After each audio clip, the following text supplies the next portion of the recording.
Fala galera do Futebol Tricolor, vamos acompanhar aí as últimas notícias do São Paulo no canal do UOL. No final a gente vai dar nossos comentários e vocês quiserem podem ficar à vontade para comentar alguma coisa. Então vamos acompanhar e no final a gente dá nossa opinião.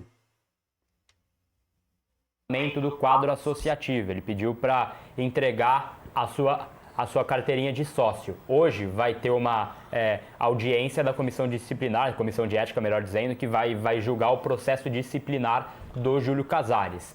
E aí que entra um ponto importante nessa história, né? Ele primeiro enviou essa carta que ele fez uma despedida, né, do clube para a imprensa antes que para o clube, né? Então até as pessoas do clube ligaram aqui para alguns jornalistas falando, pô, mas aqui não chegou nada ainda. E aí ele mandou depois, ele até mudou alguns termos que ele utilizou. Mas o Casares pode renunciar de fato ao cargo no conselho, não é mais conselheiro. Ok, isso ele pode fazer porque ele foi eleito para esse cargo e ele renuncia dessa posição. No associativo, não, que é aí que entra então nesse outro terreno, porque tem um artigo 38 no Estatuto do Clube, que ele exatamente proíbe esse cenário. Quem está passando por um processo disciplinar não pode pular fora antes que se encerre esse processo. Tem uma leitura interna de fontes importantes aí da parte política que ele gostaria então de deixar o clube, porque aí ele não é julgado, ele não é condenado, eventualmente expulso, e aí ele pode voltar mais para frente. Então ele estaria vendendo o seu título, entre aspas, né? Não faz mais parte ali da sua condição de sócio, e aí daqui a 5 anos, 10 anos, ele pode querer voltar, né? Então essa condição era colocada, mas a audiência está mantida, né? Então por esse artigo, por esse embasamento estatutário, está mantida essa audiência hoje às 7 horas da noite. Ah, ele não vai comparecer. Ok, mas esse processo continua. Eu acho que ele não vai comparecer, né? Conversando com fontes ali, ele pede de fato afastamento, então ele não deve comparecer para ter a sua defesa, mostrar a sua defesa, mas o fato é então que ele não vai conseguir, até uma fonte usou um termo ontem, né? Não vai conseguir fugir, ponto, foi a mensagem que chegou, né? Então esse foi o entendimento interno, que ele queria evitar uma punição futura para ser expulso do clube. E dá para fazer uma analogia com a política mesmo, até porque futebol e política se misturam. Estamos falando de política no futebol, é como algum político quando renuncia a um cargo para fugir, por exemplo, de um processo de cassação, se for no parlamento, ou de um processo de impeachment, se for no executivo. Isso não impede que tudo continue em investigação, os processos, né, persistam nas autoridades competentes e venham outras punições na PVC. Não, até porque tem uma coisa, esse negócio de renunciar a títulos de sócio. Você pagou a mensalidade mês passado? Só se ele atrasou, né? Se atrasa. Ele renunciou ao cargo em janeiro. Se ele não pagasse a mensalidade de fevereiro, março, abril, maio, junho, julho, ele está sendo excluído agora. Mas se você pagou todas as mensalidades, você continua sendo sócio. Não tem como você pagar. Você entregar a carteirinha, né, que é a expressão que foi usada. Mas o São Paulo, de fato, precisa dar sequência a isso, né? Porque é um processo que precisa ser depurado pelo São Paulo institucionalmente para tratar dessa questão e que isso sirva também de modelo para evitar uma repetição de casos assim. O São Paulo não pode abrir mão da posição de vítima, que foi o que o São Paulo fez no caso do Engaidar em 2015. O São Paulo disse, não me sinto vítima, então arquiva o caso, joga debaixo do tapete.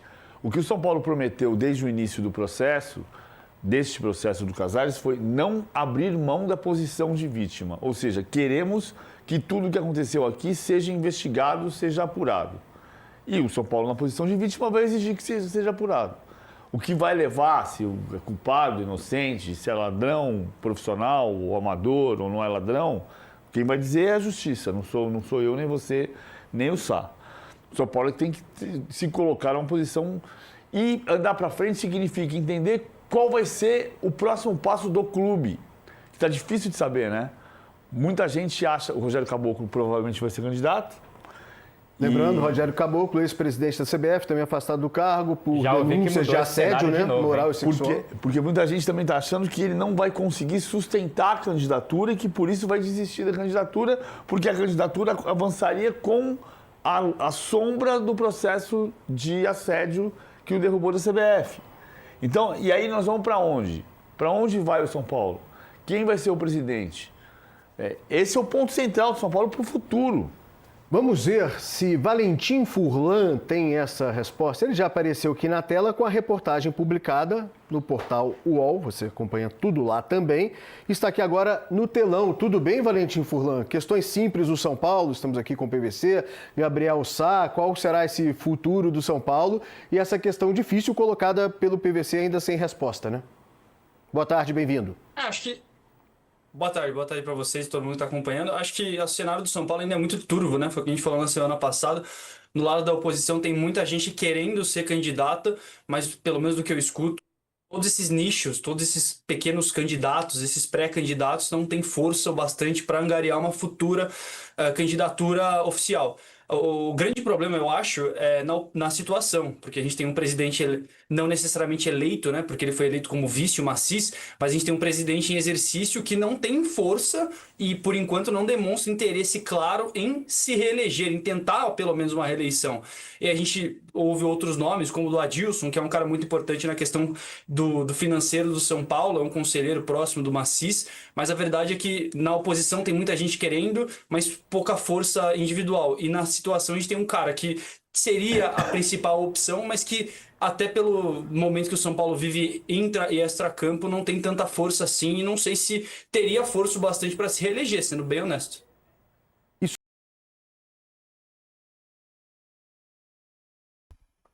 Bom, galera, a gente viu aí, né, a notícia aí sobre Júlio Casares. Primeiramente, que é um presidente que ele deve ser expulso do São Paulo, Sim, né? destaque na volta. E tem que ser expulso do São Paulo e nunca mais voltar. Esse cara, ele acabou com o São Paulo, né? Acabou, deixou o São Paulo no fundo do poço. Pra mim, nunca mais deve voltar esse cara do São Paulo, nunca mais. Ele teve a grande oportunidade de fazer um grande time, um grande clube a partir do ano de 2023, quando o São Paulo foi campeão da Copa do Brasil, em que o São Paulo teve tudo para aumentar suas receitas e não ficar refém de jogadores e de dívidas. Mas o Júlio Casares, ele foi ao contrário de tudo que ele prometeu. Porque o torcedor, ele não é besta, o torcedor lembra que ele falava que ele iria tirar o São Paulo dessa condição. E a real é que ele não tirou, apenas se favoreceu. Um cara totalmente safado, porque ele estava roubando o clube. Usando o cartão corporativo do clube para fazer suas compras pessoais. Ele e aquela vagabunda daquela mulher dele. Ou ex-mulher, sei lá. Cara safado. Não merece mesmo. E o que ele merece é cair no esquecimento de todos os torcedores. Ele cair no esquecimento. E nunca mais ser notícia em lugar nenhum do São Paulo. Porque nem disso ele nunca mais vai se orgulhar. Então comentem aí se vocês concordam ou discordam. Deixa o like e me ajudem aí. Tô no começo aí do canal, me ajudem.